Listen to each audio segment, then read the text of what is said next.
What if you could have your dream life through this business with midterm rentals? And I'm not talking about nurses. I'm not talking about insurance claims. I'm not talking about business travelers.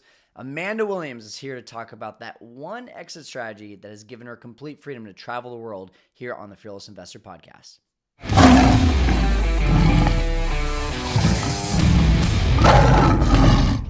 Fearless, I just want to take a quick break from this podcast to talk about funding your furnishings. If you're listening to the Fearless Investor Podcast, then you probably want to do the Airbnb arbitrage model. Reason being, it's a low barrier of entry, right? $10,000, $15,000, $20,000 to buy furniture with someone else's property. And sure, you can use your own bank account or you can raise the money at a low interest rate from a friend or family member. But wouldn't you rather get that money at 0% interest, aka free money? That's what my friends at Pathway Financial can do for you. Pathway Financial helps people like you get 0% interest credit cards so you don't have to have the financial stress of putting down a ton of money up front for your deals. Think about that for a second. How many arbitrage deals could you do if money was not a concern?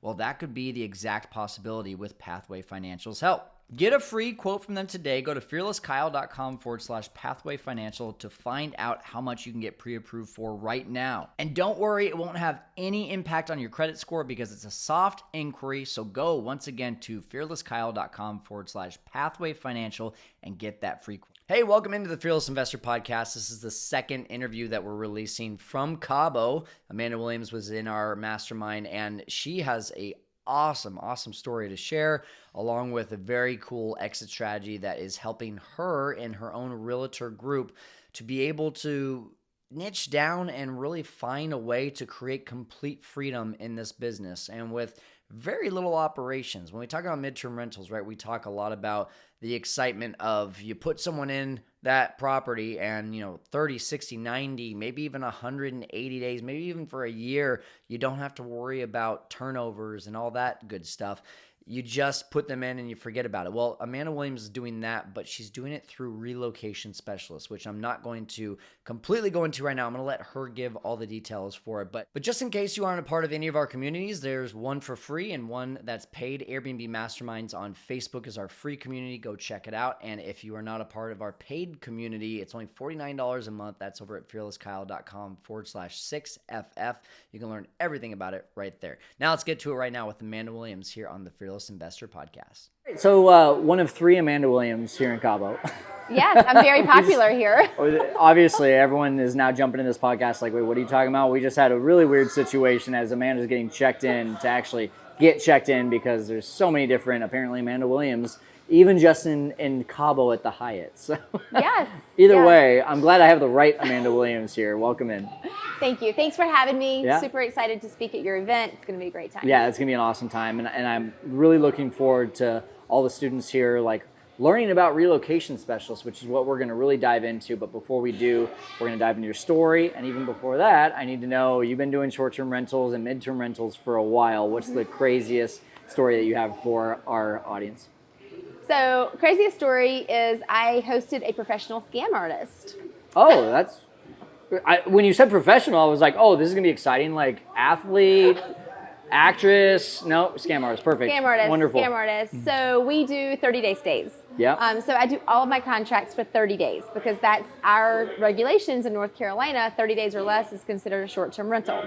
So literally this person checks in, she has cash supposedly, she paid us a little bit cash, and then she did a check which bounced, then she did a wire transfer, but she messed up just a couple of things on the wire so it didn't go through. Right. Then she did it again, didn't go through again. So it was now 30 days in and her lease was expiring. And I'm like, I'm obviously not writing another lease because she hasn't paid us for the first 30 days. It's continuing. Yeah. Oh, and by the way, she went under contract on a $1.2 million home and her earnest money check is now doing this as well. Yeah. What a shock. Total professional. So ended up, I did a lot of research, found out that she had done this plenty of times in the past. Wow. And I was really, really lucky because I do the 30-day contracts. So I was able to have her out of our house within 3 days. Good job. See, okay, so bad case turned into like a not so horrible situation. Not horrible, but if I had done a 60-day lease or if she had been in my property for 31 days, it would have been different. Rights. Yeah. Yes, it would have taken me 10 to 12 weeks to get her out. Oh my gosh, and lawyers and everything involved. Fun. Okay. Yeah. Well, I'm glad you didn't have to go through that. Nope. Good job. Way to do the research. Great way to start off this podcast by scaring everyone away from midterm rentals. Sorry, guys. Let's talk about your story, though. We were just sitting here really getting to know each other, and it's crazy how similar our story is, but I want to give you an opportunity to just kind of share what was life like before short-term rentals, what brought you into it, and just give us that journey. Yeah, so I've been investing in real estate. Well, I started investing in 2007, 2008, lost all my money. And then I got back in 2009, 2010 as a private money lender. Ended up buying my first long-term rental in 2012.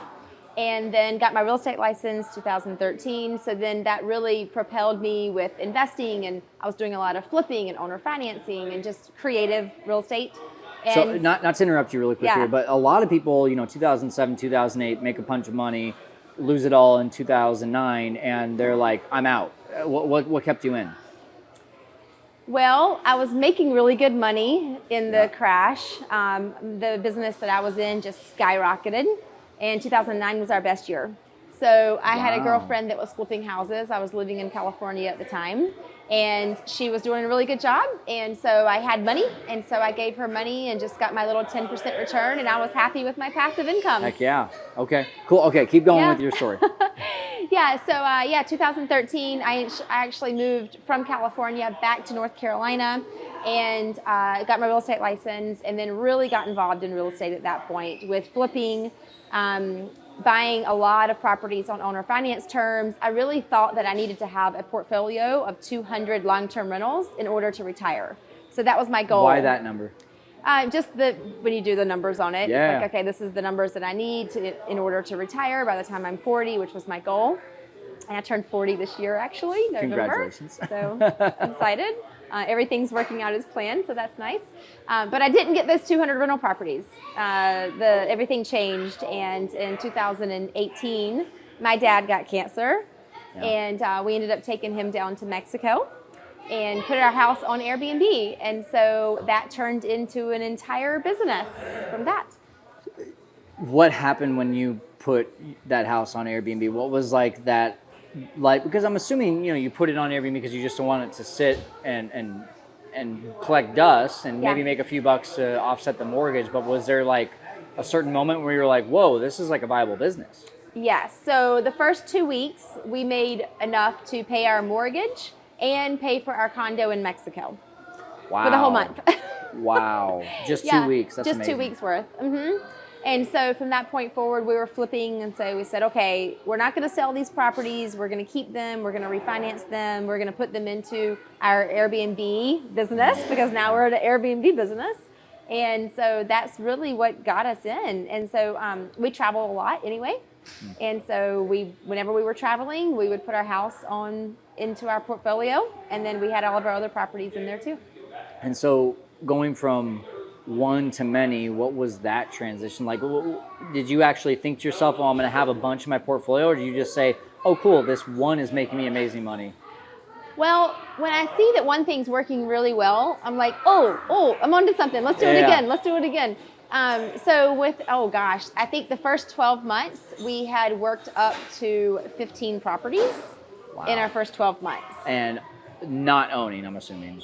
So we owned 5. Wow. And then we did the rent-to-rent, which we call the arbitrage, rental arbitrage. We did that on some more. And actually, the first 12 months, all we were doing is we owned the 5, and then we arbitraged 10. And that was our numbers for the first 12 months. That's amazing. And how did you learn all about that? Did you go and get a course, or did you just figure it out on your own? How did that happen? So I used to run the Women's Investment Club of Raleigh, North Carolina, and the president of the club was telling me, after he saw that I was in Mexico with my dad and we had put our property on Airbnb, and then I had posted something in my group about, hey, I'm going to buy this other property. I just kept buying stuff and turning our flips into Airbnbs, and he's like, hey, there's this guy that's like speaking at the club. I know you're not in town, but he's doing this thing where he just rents the property and then he turns around and re-rents it. And I'm like, oh my God, that's really smart. So like the next day I was at a closing, and I saw a for rent sign at a little house across the street from where I was closing. Okay. And I just called the lady, and I was just like, hey, I want to rent. It was terrible. Like, don't use this. But I was like, hey, I want to rent your property from you because I have clients that come into town. I'm a real estate professional. I own a brokerage. And I would like for them to stay at your property while we're out house shopping. And she's like, that's so smart, this older lady. And that was like the beginning of it. Nice. And it just kept going. And obviously we learned a lot over the years because we got a lot of no's after that. Yeah. But my very first one, we got a yes. Yeah. Wow. Do you think if you would have got that yes, or had not have got that yes, that you would have kept on trying? I think I would have dug in more and maybe bought a course. Okay. I didn't end up buying a course. Wow. And so if I had gotten some no's, I think I would have been like, no, I need to learn more about this. But I think it just kind of flowed. It just fell in line for us. That's awesome. So today, where's your portfolio? How many do you have? How many do you own? How many do you arbitrage? Give me the numbers. Yeah. So at this point, we own 3. We have, I think, 12 under arbitrage right now. Okay. And then the other ones are all marketed. So I have a business partner that helps me run this business. And he's really good at getting the properties and managing them. He runs the whole back end to our business. What do you mean by getting them marketed? What does that mean? Yeah, so we're doing all of the marketing. So we'll partner with you. You're the landlord. You're the owner of the property. Oh, so co-hosting. It's co-hosting. Okay. I call it marketing because I do own a real estate firm, and I do not have an escrow account, nor do I want one, and I don't take security deposits. So I do everything between the guest and the owner of the property. We do not touch money. I am not a property manager. Got it. Okay, very smart. Let's talk about that for a second because I'm in California. A lot of people want to do co-hosting.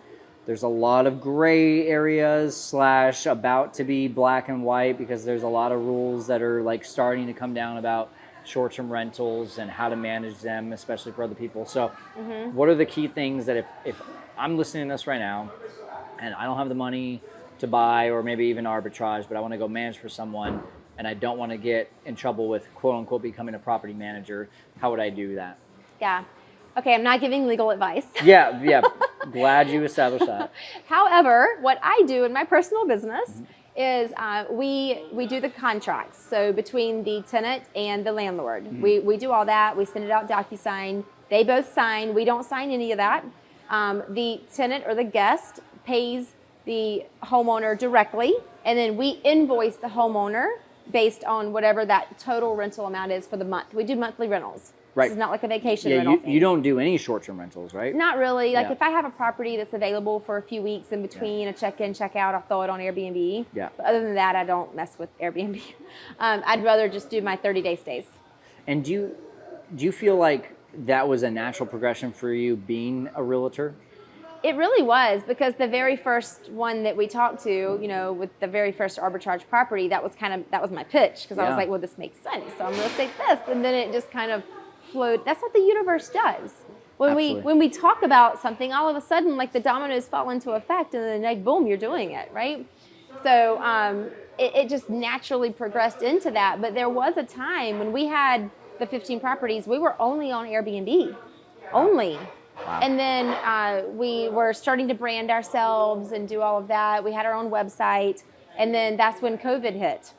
And when COVID hit, obviously we all went empty for 48 hours, a good 48 hours. Yep. And we had a little freak out session. And so I went on to social media and I just started posting, hey, come quarantine with us type of stuff. Cool. So I attracted some people from New York. So my properties are in North Carolina. And they were threatening to shut the borders down for New York. No one in New York could get out. Wow. So I was marketing directly to New York, and I was bringing them down saying, come quarantine with us, get out of your tiny apartment. So don't get stuck in New York. Yeah, we got this family. They had 3 little girls that were all in school, Zoom school. And both of the parents worked online. So they were both on Zoom themselves, and they were literally living in a little apartment in New York City. And so coming into North Carolina, they rented one of our 3-bedroom, 2-bath homes with a fenced-in yard, 2 living rooms, huge area. Like, they have 4 acres of land to go play with no mask on, Yeah. And that was the beginning of it. Would you say COVID actually ended up being a positive for your business? Super positive, yes. It completely changed our business. It made me really start branding our business and not being with a company like Airbnb that can literally pull the rug out from underneath you at any moment. And I learned that the hard way too. Yeah. I do not have an Airbnb account right now. Wow, really? Yes. So not even if you okay, let me give you an example. If I have a midterm rental, a relocation, right, and let's just say it ends September 1st, and then my next contract starts September 15th, you're not even going to market it for the 14 days on Airbnb? We do market it. Okay. So we market it in my partner's name on Airbnb. I got kicked off Airbnb. Oh, okay, so your partner has one. That's what I'm saying. Airbnb can pull the rug at any moment. So how did you get kicked off Airbnb? They will not tell me. I had a 4.86 star rating, over 1,000 reviews, over 15 properties hosted. They will not tell me. I tried for a year and a half to get my account back, and I could not get my account back. It was, we'll call you in 36 hours. We'll call you in 36 hours. Oh my gosh. No calls, no answers. So finally, I'm just going to go here in Mexico and get another phone number so I can have another Airbnb account with that. Wow. Because I need it for my own personal travel. Heck yeah. Yeah. We had at one point $50,000 being withheld from us, and they wouldn't tell us why, nor did any customer service rep know why. Like, and you know, I'll be honest, I wouldn't have a business. I don't think you would have a business if it wasn't for Airbnb. So Right. I'm really appreciative, but also get your shit together. Like, Yes.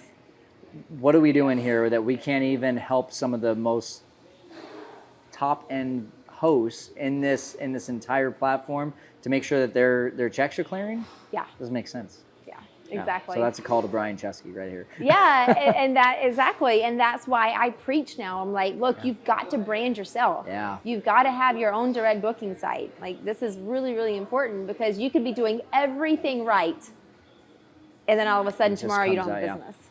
So sell me outside of that, outside of potentially losing my business, what are the upsides? Give me like one deal from a numbers perspective that you do as a midterm rental and what those numbers look like, especially from an arbitrage perspective.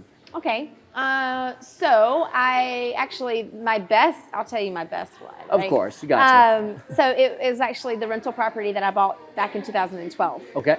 And my mortgage on that house is $575.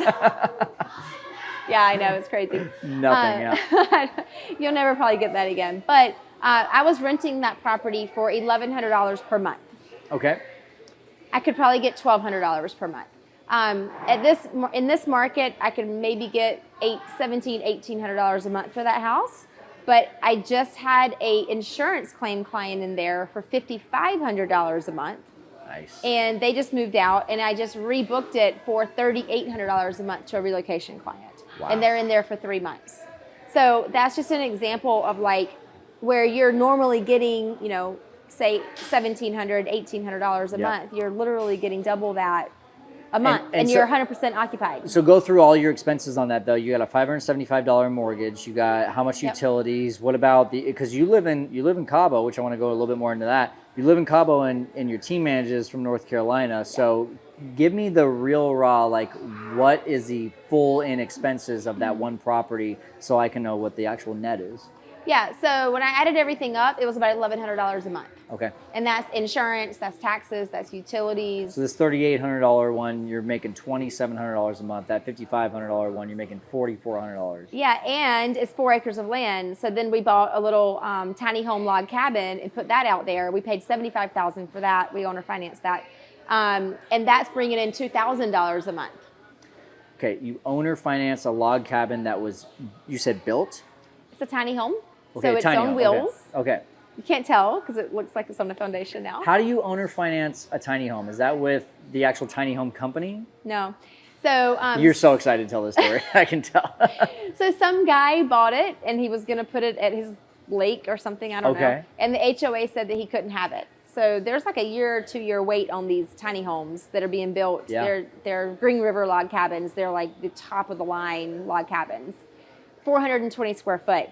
And so he bought it, he couldn't have it. So then he had it on Craigslist and he had it for sale, you know, for $75,000. And so of course, you know, yeah, we could do that, but I would rather owner finance it. Yeah. So we gave him $10,000 and then we financed the rest of it for 6 months because we were selling, we had a duplex at the time that we were Okay. selling. So we sold the duplex, paid him off. Nice. And now we have a fully paid off log cabin that's literally bringing in $2,000 a month. We're using the same, so I plugged into all of my utilities for the house. So now I just have the one utility bill, and then I just have two different Wi-Fi bills. So correct me if I'm wrong here, you have a $575 mortgage, 4 acres, 2 properties, and if you're making $2,000, then now we're taking this to like $4,700 to $6,500 a month of net income in your pocket. Well, the cabin is $2,000, and then the house, yeah, depending on if I'm renting it to an insurance right, client yeah, or not. the $5,500 one. Yeah. I think I'm doing the math right here. Yeah. I guess you are. That's crazy. Yeah. That's one property. That's more than a lot of people will make in their full-time job all Exactly. year. All right, so I want to dive into the team right now, and then I want to dive into relocation specialists because I feel like that's a popular thing that's going to come about here pretty soon. But you live in Cabo. First of all, why Cabo? And second of all, how is your team running this for you while you kick it on the beach? I wish I had more time to kick it on the beach, honestly. I'm on like 3 different businesses here. So I have a business partner who's amazing, and he runs the back end of everything. Okay. So he's the one, and he's actually here in Cabo with me all the times. And so he's the one that manages all of the check-ins, check-outs, the cleaning, everything that goes into it. We've hired his brother. Nice. So his brother does our maintenance and anything that we need, emergencies come up. So we've hired him. We've hired my mom, who does all of our laundry, because laundry is a big thing, I love it. like Yeah. your cleaning people are not going to do all your laundry most Yeah. of the time. We've also got, we've got him, we've got that, and then we've got our cleaning company. Cool. So then the cleaners are in and out, but that's really it. What about guest communications? That's all Alex. So he takes Okay. care of all guest communications. And then we have Wow. our landscapers and all of that stuff too. So what are you doing on a weekly basis? How much time do you put into the business? All I'm doing is marketing. Oh, and then we have our girl that does the leases and Okay. the invoicing. Yeah. So at this point, all I'm really doing is some marketing stuff. And then my assistant creates all of the graphics for the marketing. Be specific. When you say I'm doing the marketing, what does that look like? I pretty much post it. So my assistant creates the blogs. She's creating the graphics for all of the properties. And then I'm the one that actually goes in. And I could have my assistant do this, Yeah. but I don't. Okay. I like to post it to my page. I like to go and share it to the groups that I know Yeah. that I want to share it to. And I don't know, maybe I should outsource that, but it really only takes me an hour to a week. And so I'm like, I'm just going to get that done and know that it's done correctly and know that I'm not like overdoing it in one group because Sure. I don't want to get kicked out, So I'm posting all of these in these different groups. There's all these different like moving to groups and Yeah. leaving groups and all of that on Facebook.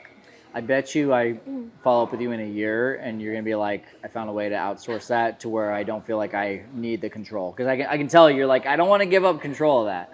You're so right. Like, Yeah. I know I've been told like I need to give that up. I was the same way with pricing. Dynamic pricing, I was like, how do I give this up? This is the lifeblood of our business. Even if they price it $10 less across all properties, that's a lot of freaking money. So it took me a while to finally create a system and a checks and balances process to where I was like, okay, I think I can give this up. I bet you I'm going to find you in that position. I'm looking forward to that position. So relocation specialist, summarize that for me really quickly. Like I'm a second grader. What exactly is that guest? Does that guest look like? Yeah, so it's someone, we target California. Okay. A little bit New York too, because we had such a great success with New York. But we target the markets that people are moving from, and they're moving to North Carolina. So Interesting. There's 5 major markets that are like that. And so, but California is really my main market. So it's someone who is coming into North Carolina. They're coming into Raleigh for either the job opportunities. There's a lot of companies coming into Raleigh. Okay. We have Google, Apple, Amazon, Epic Games, like a And lot you of. moved from California to North Carolina, so was that part of that decision or that understanding of why that person would want to go there? My family's in North Carolina, so Okay. I just kind of came home after 9 Oh, years. okay, got it. Because my dad was sick. Yep. So that's why I came home. But yeah, so there's a lot of job opportunities in Raleigh. Okay. And so that's what pulls a lot of them. But then also what happens is that the son or daughter with the kids gets the job opportunity in Raleigh, so they're moving. So yes, that's our clientele. But now there's another clientele, which are the retired people of California that want to be closer to their grandkids. So that's Interesting. Okay. Yeah. And when you say you target them, Yeah. is this Facebook ads? Is this mailers? Yeah, like how are you Facebook. targeting it? My assistant's doing the majority of that stuff, so we're not doing mailers yet. We've talked about it, but right now we're just doing like Facebook ads, and we were doing some Google My Business stuff and other Google stuff. I'm not very good at all that SEO stuff, but yeah. You have someone on the team that is though. Yeah. Yeah. There you go. And that's Alex, I'm assuming. No, that's my assistant. Oh, okay, got it. Yeah. Nice. Alex just talks to the clients and handles all the communication. Okay.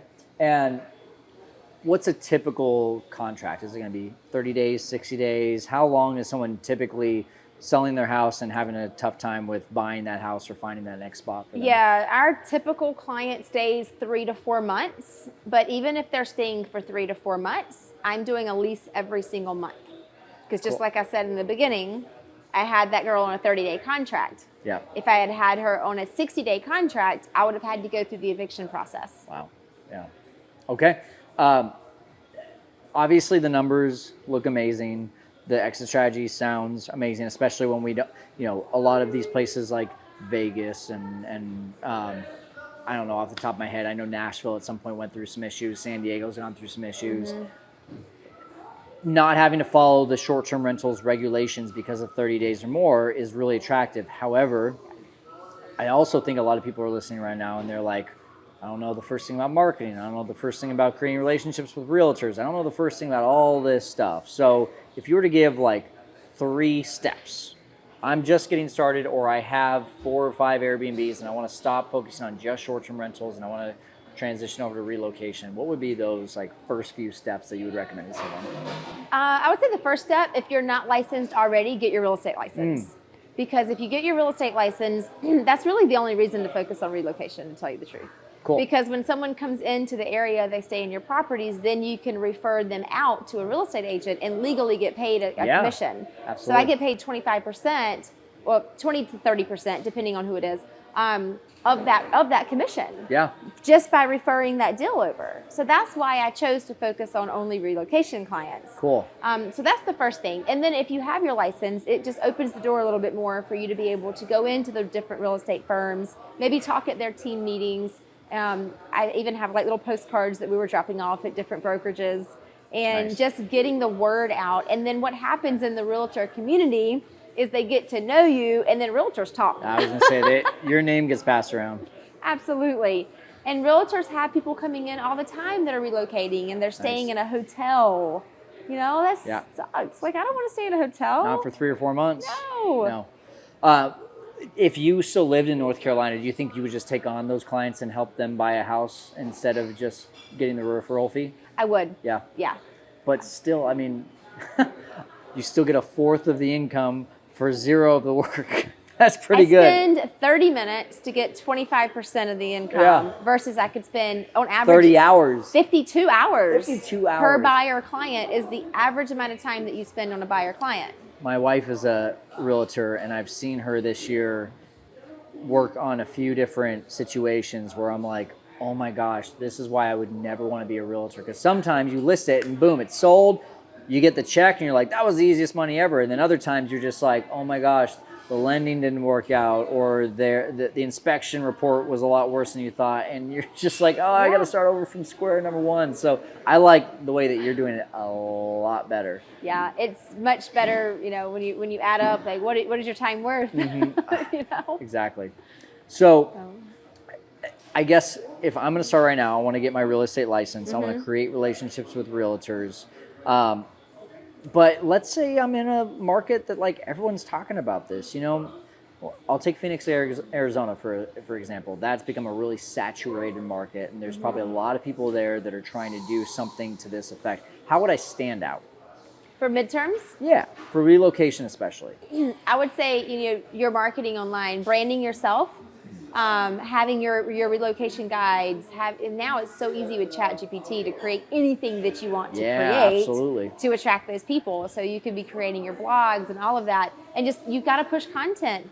Have your YouTube videos, go out and do neighborhood videos, attract people to you who are looking at moving there, and then have some real estate connections. Real estate agents. If you're not an agent, get some connections. Awesome. Do you ever feel like your business has any snags or slow points just because you live literally on the other side of the world? Not really. I mean, obviously, like with the times of the year and stuff, we have like slow points during the times of the year. But I don't feel like me living in Cabo, or I mean, I'm really a nomad at this point. I've just hit 11 countries in the last 6 weeks. Wow. So I just travel, and I don't feel like that has an impact at all on my business. Talk to that person right now who's like, I have to live where I manage. Why is that not true? Well, you have to have the right team in place Yep. to be able to do the things that you want to do, and be able to make sure all of that's been taken care of. I will tell you that, about 2.5 years ago, we had a guy that was taking care of our whole entire business in North Carolina, and he got really sick, and we thought we were going to lose him, and so we didn't have a backup plan. Wow. So what did we do? The next day, we were on a flight. We went back to North Carolina to run our business because he was out. So that kind of stuff can happen. So I think the learning lesson from that is, even if you do have a team in place, make sure to have a backup plan as well, or else you will be on that next flight out to go home. All really cool things here, Amanda. I know you have a course, you have a way for people to connect with you as well. So why don't you just talk about that for a second? Yeah, so I'm really easy to find. I'm Amanda the Traveling Realtor. So I have my website, I have all of that. I do have a course, and it teaches mostly real estate agents how to start and scale a short-term or mid-term rental business. Okay. I really focus on the mid-term and the relocation clients. Awesome. So do I have to be a realtor, or can I start with you knowing that I might become a realtor? You can start with me knowing that you might become a realtor. The reason why I really focus at 2 realtors is because I have different scripts and different techniques to go and approach other real estate brokerages, real estate attorneys, all the people that you need in your corner to get your deals. And they can find this at what website? Yeah, so Amanda the Traveling Realtor. If you do Amanda the Traveling Realtor / get my starter kit, then there's a free starter kit on there. Awesome. And what about just online? Where Instagram? Yep. I'm literally Google Amanda the Traveling Realtor. Yeah, so literally everything. Okay. Yeah. There you go. I'm trying to complicate this thing, and you're just like, no, it's just Amanda the Traveling Realtor. Okay. Yeah. Amanda, any last words for people who are listening right now? Anyone can do this business. That's what I want to say. And don't get caught up in, I don't know enough. You just jump in, you start networking, you get a good coach, and you just roll with it. And you're going to make mistakes, and you're going to learn along the way, and that's okay. And so life is happening for you, not to you. Just always remember that. Boom. I love it. Amanda, thank you so much for jumping on here and helping our audience to conquer the world of midterm rentals, especially in real estate. I love it. Thank you so much. Thank you for having me. I think one of the really cool things about Amanda too is that she is herself a realtor, and so she's getting a lot of commissions based on just helping her own clients, her own guests that are staying at her properties go find properties that they want to purchase, whether that's her going and becoming the realtor for them or sending it off to someone that's either in her network or maybe outside of her network, and she gets a little piece of all of that. So she's vertically integrating big time when it comes to this business too. That's something that I really like about her business model. All right, that's going to do it for us here on the Fearless Investor Podcast. We're helping you to conquer the world of short-term rentals. We'll see you next time.